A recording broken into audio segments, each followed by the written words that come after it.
podcast. My name is Nina and I'm coming to you from Sweden. In this podcast I will tell you about my big passions, which are different crafts such as knitting, spinning, natural dyeing and wood carving. But before I get more into that, I will tell you a little bit about myself. So, as I already mentioned, I'm living in Sweden, but originally I'm from Germany. I moved here to Sweden when I was 15 years old and with my family, and have been here now for 10 years and really made Sweden my home. Yes, and right now I'm living in Dalarna, that lies in the middle of Sweden. With my boyfriend, we're living on a dairy farm in the middle of the woods where he works, and we're living in a little house, and it's from here I do all my work. I spin and I knit and I carve my nostepinnes and so on, and it can be quite a mess in here because it's not so big, it's quite tiny. Yes. I can start by showing you some of the finished objects I have, finished knitted objects I have made the last couple of months. And we can start with the cardigan I'm wearing. I made this a couple of months ago, and it's the Sibylla cardigan by Carrie Bostic Hogue, I think her name is. And yes, I really love this cardigan. I wear it all the time. And the yarn I used is this one. Looks like this. It's a fingering weight yarn. I think a Danish brand called Duo. And wow, I think I used for this whole cardigan 150 grams of yarn. So I bought 200 grams because it was almost 500 meters per skein, and I bought 2 because for the cardigan I think you needed a bit under 900,000 meters. So I thought I hope it's enough, and it was, because I still have 50 grams left. So I think this is the lightest knitted garment I have made ever, and it's really nice because I can have it inside and it's not too warm but cozy, and yes, I really love it. I use it all the time. Yes, the second finished object I show you are these mittens, and I think they're so gorgeous. I dyed them with madder root. It's a plant dye, and the pattern is called Grove by Jared Flood, and yes, I really like them. It's made with twisted stitches, and you slip stitches, and you snip stitches together, but always twisted, and then you get this gorgeous pattern. And as you can see, I don't know if you can see, but when you dye with natural dyes, it's very difficult to get even it gets always a little bit flamey.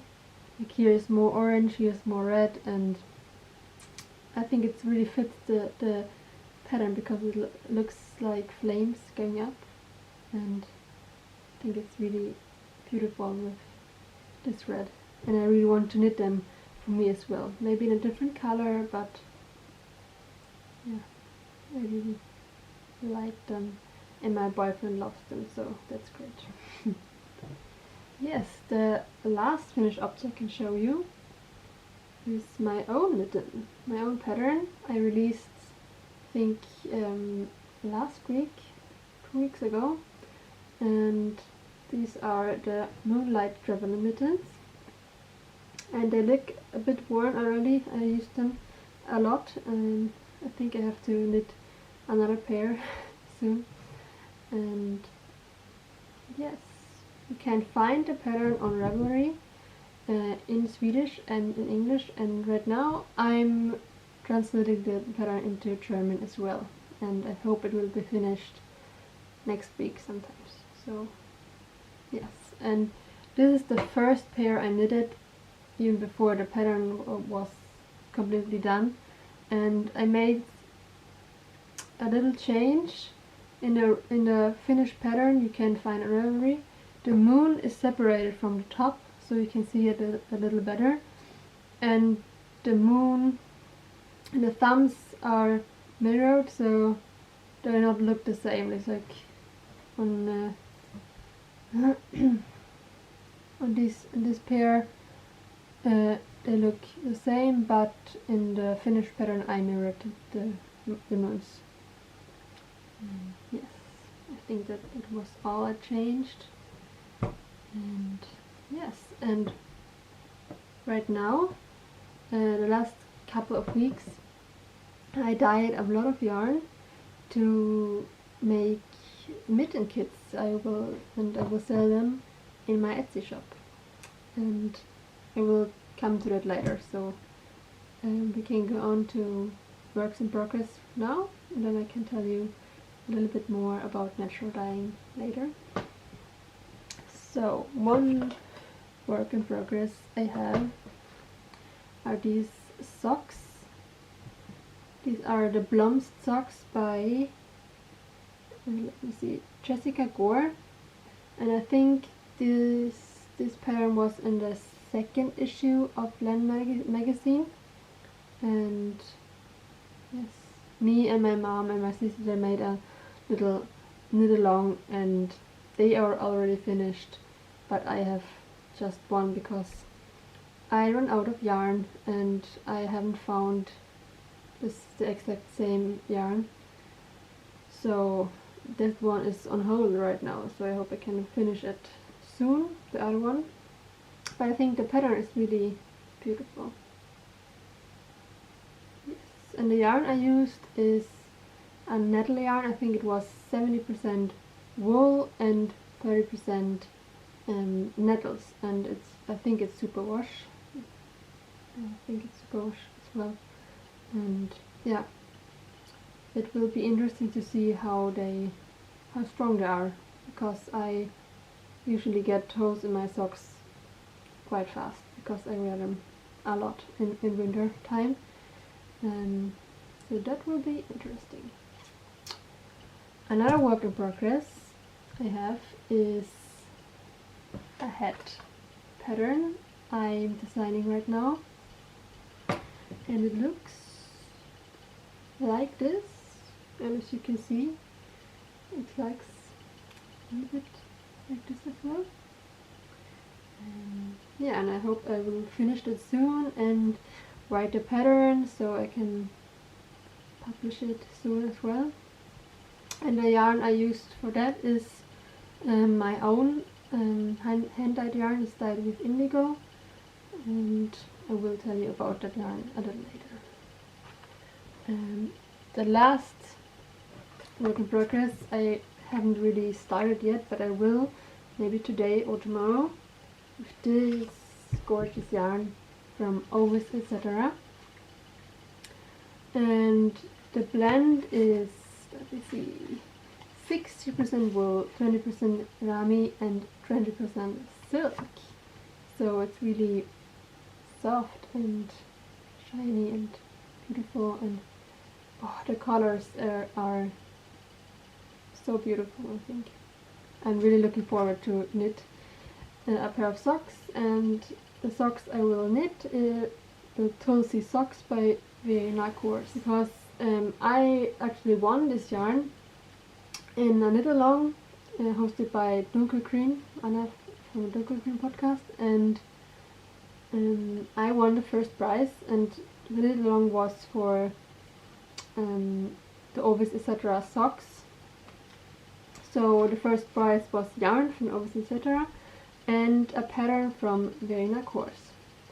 So I got this yarn, and then I chose a sock pattern that would go together with this yarn. And I chose the tulsi socks, and I think they're really special, and yes, I really want to start as soon as possible. Yes, I think that was all of the knitting project I can show you right now. So we can go on to natural dyeing.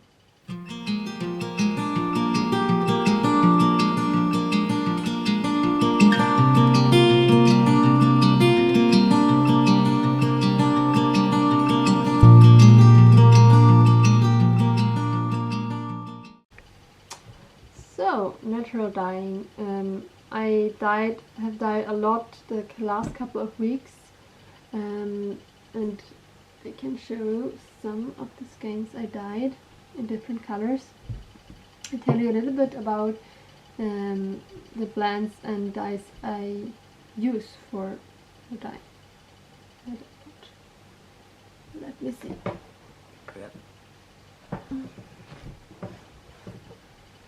So we can start with telling you a little bit about the yarn. I have this yarn in two weights. One, I would say, sport weight yarn, and one bulky yarn, and it's a German yarn from an organic sheep farm in Germany, and I think it is a merino blend. It's not only merino, it's a blend from different German sheeps, and yeah, it's quite soft. I really like it, and it's organic, so that's great. Yes, and I have dyed a lot because I want to sell mitten kits for my Moonlight mittens in my Etsy shop, so I can hold up some of the yarns I dyed. Look at this, so many colors.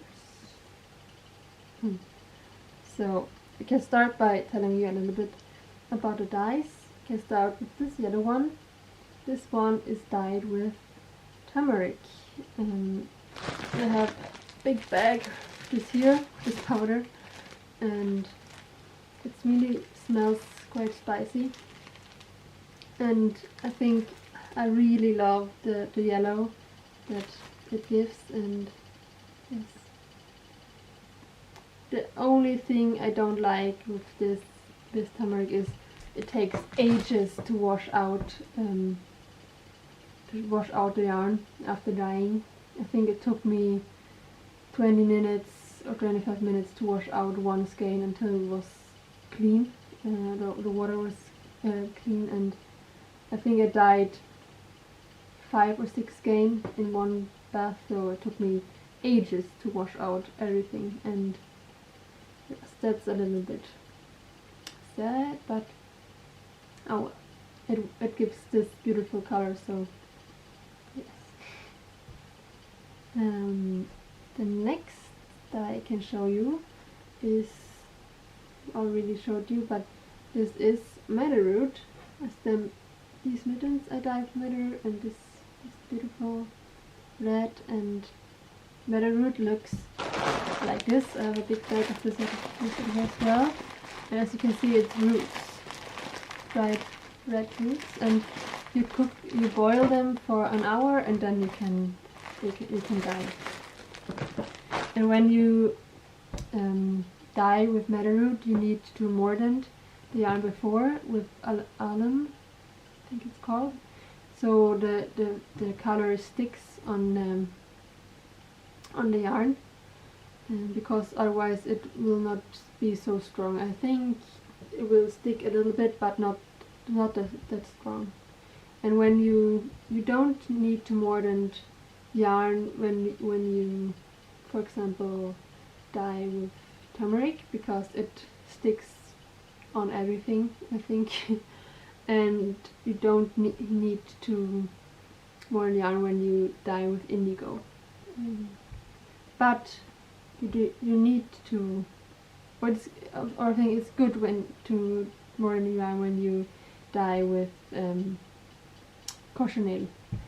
And cochineal is actually no plant dye, it's an insect, and then it looks like this in dried little bugs inside here, and you need to grind it to powder, and then you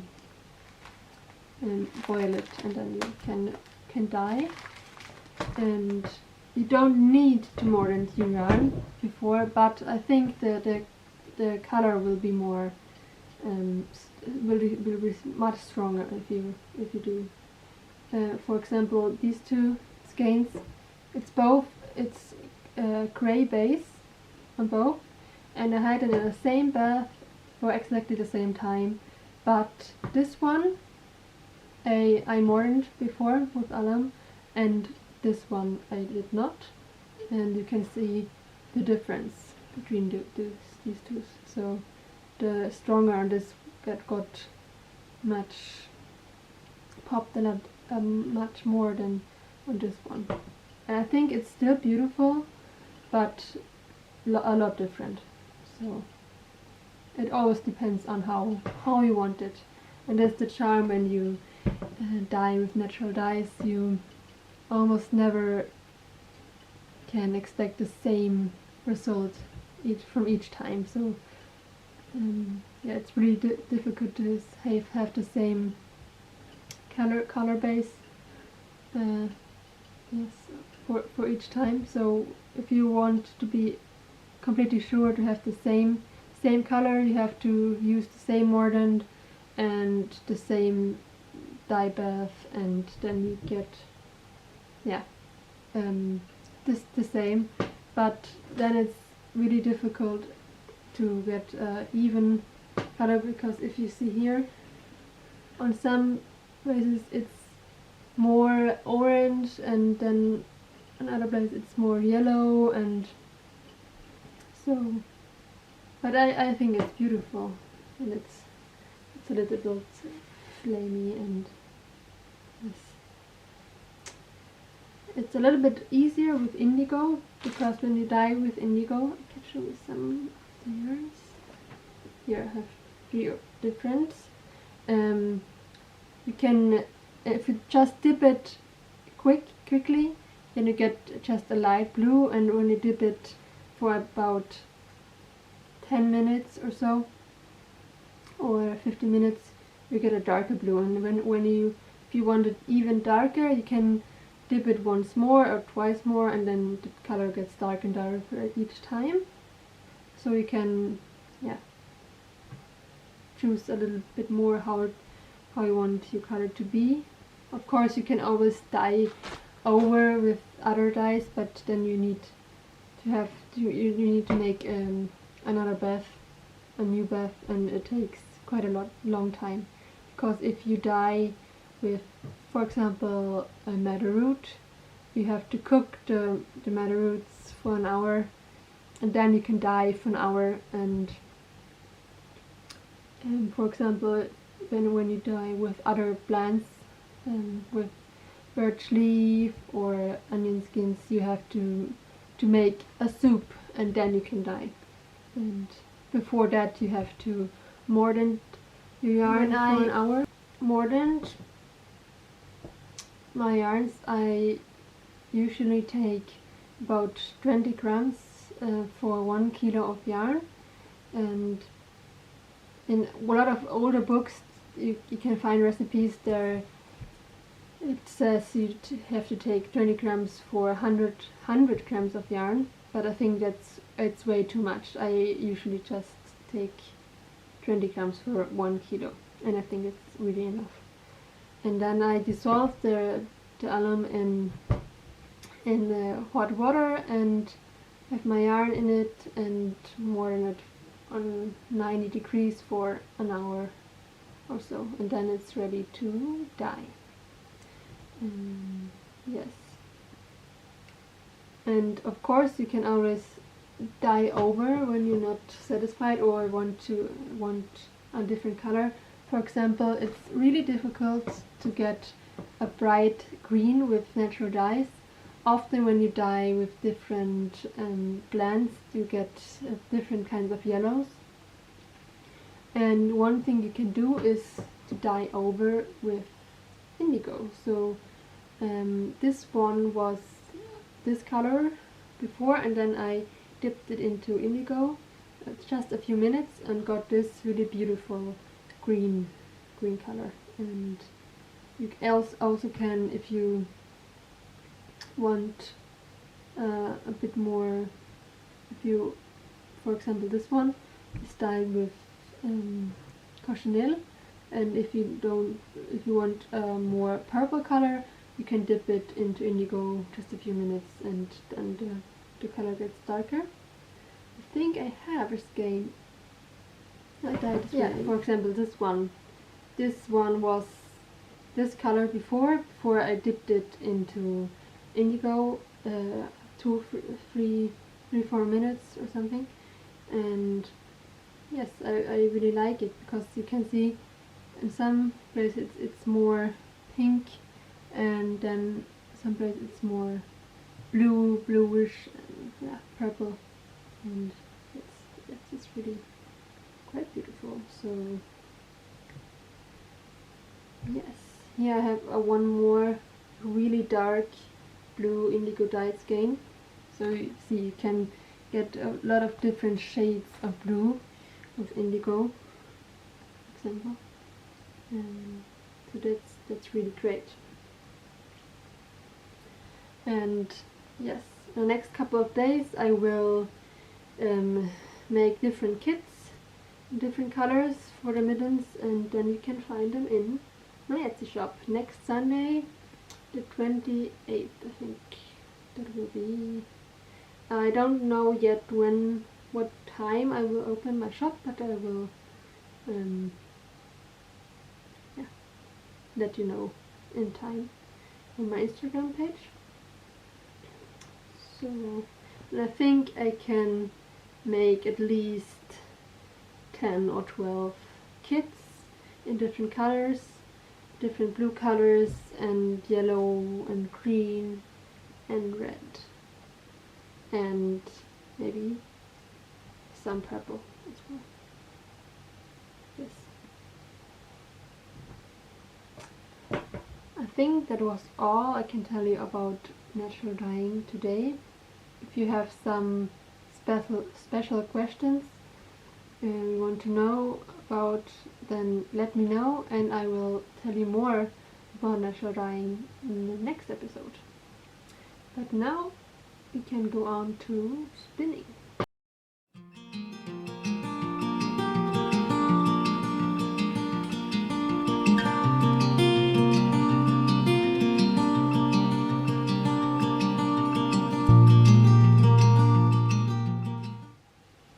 Yes, spinning.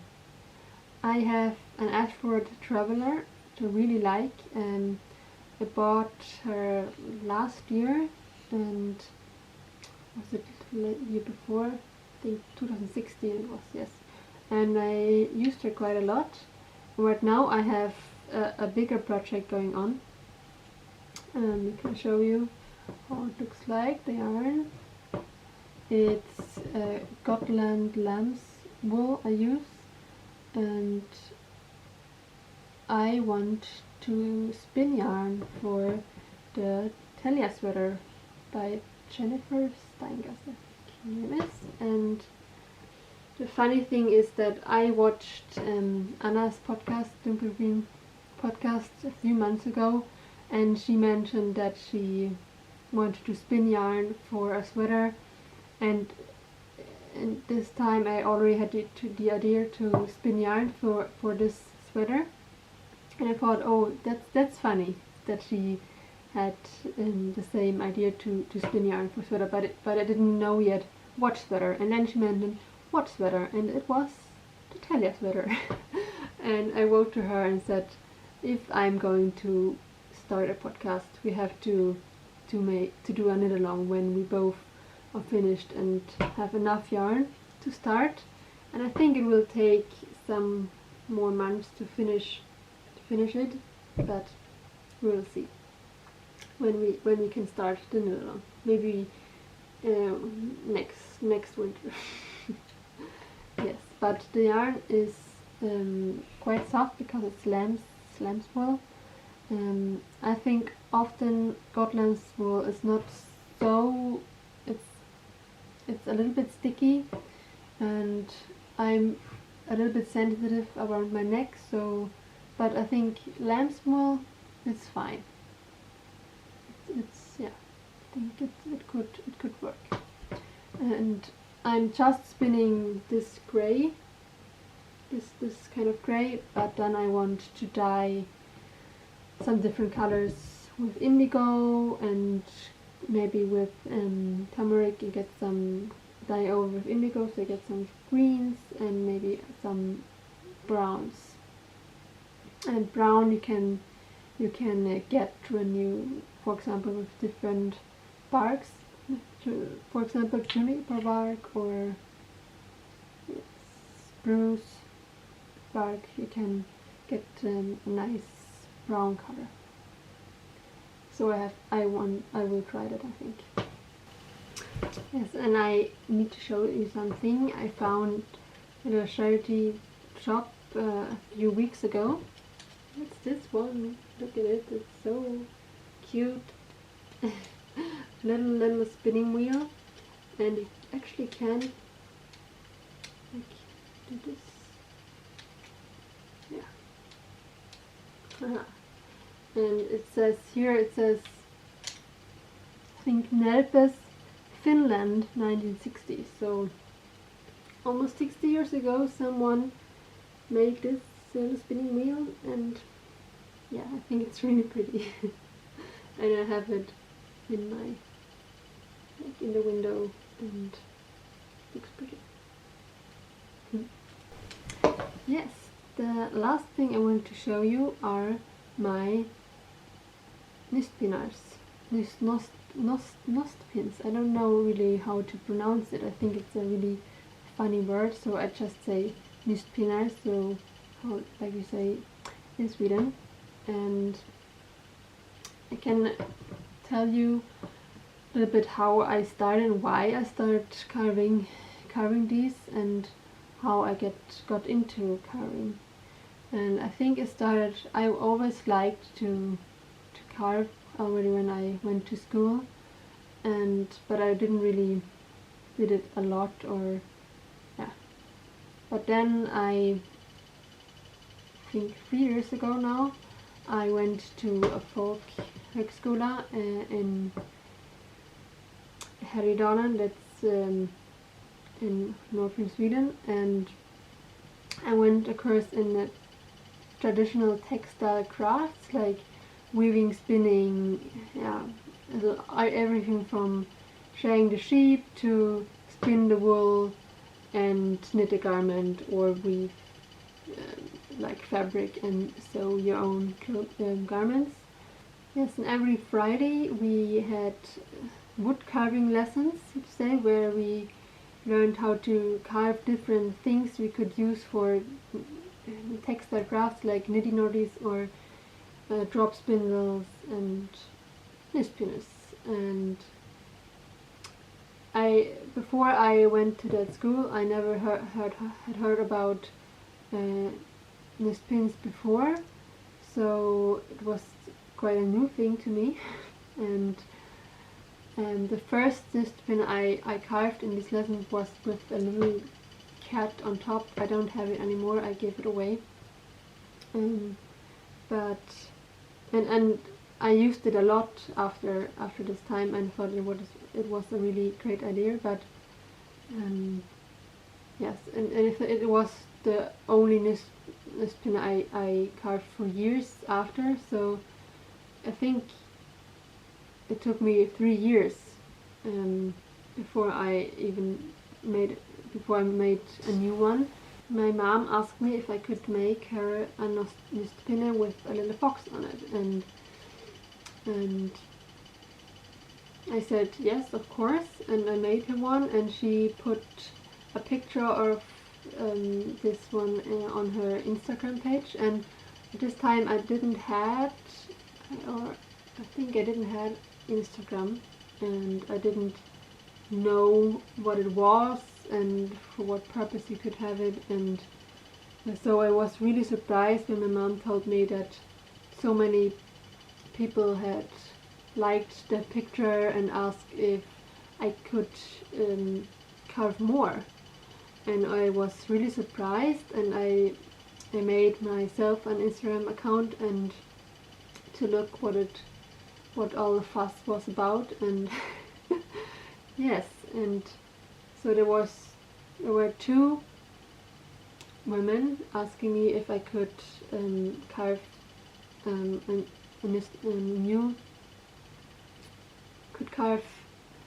nostepinne for them, and I said yes, and I thought maybe I could carve some more and open an Etsy shop, and like my goal was to sell so many of them, so many nostepinnes, so I could buy myself a spinning wheel. And I thought maybe it takes half a year or a year, but at the end I can buy myself a really good spinning wheel. Well, and I think the first time I made about 5 nostepinnes or something and put them up in my Etsy shop, and they were sold out in a few days, and yeah, and I already had earned the money for my spinning wheel, and I was really happy, and I thought maybe I should just continue, because there was a lot of people asking for more, and I thought, sure, why not? So I just continued and developed my carvings, and I think it's really great, and I really love to carve and get better and improve for each time, and it's really great that so many people like my nostepinne, and I can make a small living out of it. So that's what I'm trying right now, to make my living out of carving nostepinne and selling my own knitting patterns and selling yarn kits and so on. And yes, that's really exciting, a little bit scary as well, to just try to live on the things you can make with your own hands, but it's an adventure, so yes, and we will see how it goes. I really would like to grow bigger and sell yarn as well, natural dyed yarns and organic yarns, and have more time for carving nostepinne, because in last summer or previous summer I had work, and I thought I could carve after work, but it didn't work so well, because it takes quite a long time to carve these little stepped figurines, and I really want to do a great job, so I decided in autumn that I wanted to just like do what I'm really loving, and I'm doing it, and right now it's going pretty well, and we will see how it develops. And yes, and I can show you some of the nostepinne I have finished. Every time I open my shop, I have 2 or 3 customized nostepinne in my shop, so you can choose what you want and what animal. And this time there was one customer, and she wanted her dog, so I made her little dog, and it looks like this. And it's almost finished, and it has to dry still, but then I can send it away to Germany. And yes, I think it's really turned out quite cute.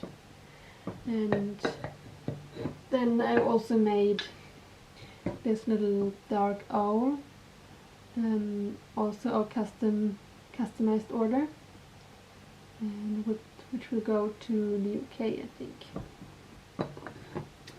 And I also can show you a new one that will be in the shop next Sunday, and it looks like this.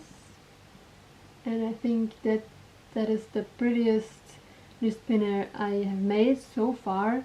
And the funny thing is that I almost threw away this piece of juniper wood because it had a big knot right here where the owl is sitting, and I had to remove it because it's really difficult to carve in like big knots. And it wasn't just a knot, it was like cracks and knots, and so I had to remove all this, and I got this giant hole right here, and I thought, yeah, what to do with it now? And then I thought maybe I could carve a tiny owl and put it inside, and look how it would work. And I think it worked out quite nice. I'm really satisfied, and you can see right through it. And yes, a little barn owl sitting inside. Yeah, and this one will be in the shop next Sunday.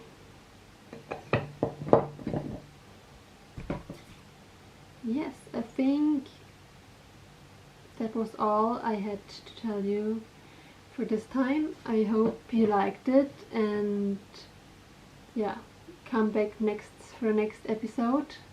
I don't know yet how often I will record, but at least once a month, maybe more often. And yeah, let me know what you want to know. If you have some special questions or things you want that I show more or tell you more about, just let me know. Yes. So I hope I see you next time. Bye.